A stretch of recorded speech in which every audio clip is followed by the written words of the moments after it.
Well, I have to start, I think, probably at the beginning with my earliest non-family related memory, which is coming in from the Queen's Park door. By the time I'm through the doors, I'm running. I take a sharp left. I go to the back of the geology gallery to the fluorescent minerals. And I am fascinated. And I'm pushing that button, and the minerals are glowing, and the light goes off, and I go, what's doing that? 5 years old. 5 years old, and really that's the start of my museum career.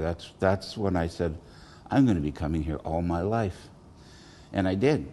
My father was a Sunday school teacher, and at the end of every year, he would bring all the Sunday school to the ROM, and me. And so all through, even up through high school, we would come. As I got older, I was a little more help than hindrance. And when I went off to university, it was one of the things I missed. While I was at university, I originally went as a chemist and did a couple of years as an organic chemist. And then I switched to geology and specifically paleontology. And I had a Christmas report due. And I said, well, I'll go back to the ROM. So I came in and I said, I'm doing a paper on a really obscure thing, conodonts. Do you have any in the collections? And they said, we've just hired a conodont expert.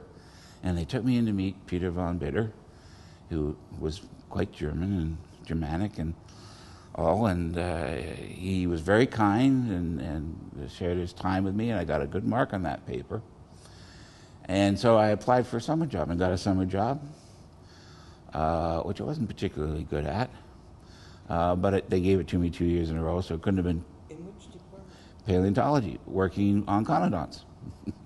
And then I was in my last part of my 5th year, because the program was a 5-year program. And I was running out of money. One of my professors let me sleep on his office floor, and I did palynology for him in the evenings, and he had a cot in the back of the door, and I'd put it down. So I got a note that there was a technician's position open at the ROM, but it had to start in January. And I thought, oh, well, I'm never going to finish this, you know. And so all my professors very kindly said, well, you'll do it by essay and by seminar. And so I was able to join the ROM in January 1972.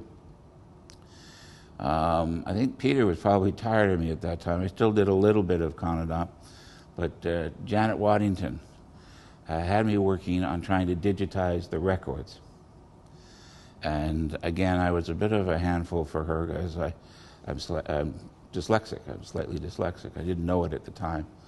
And so all of those Latin endings tended to be less than perfect. But Janet was very patient with me, and we went through a lot of work. And no, we had sheets to get it put onto the computer, and we had to go through all of the phylum and family and write it all on these sheets so that the file cards could all be updated in a new system.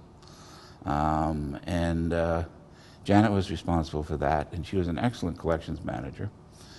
And there was also John Monteith, who'd been here forever. He was the senior technician. He taught me how to make thin sections, and he worked for Dr. Fritz, Madeline Fritz. And she was bryozoa, and so I learned how to do thin sections in the traditional way with balsa as a glue, and it was fantastic. Took quite a bit of effort to get it right. And John was a hard taskmaster, but Janet was responsible for the collection. We spent a lot of time moving collections. We were on the second floor towards the back, towards the south end of the building. The senior management is now.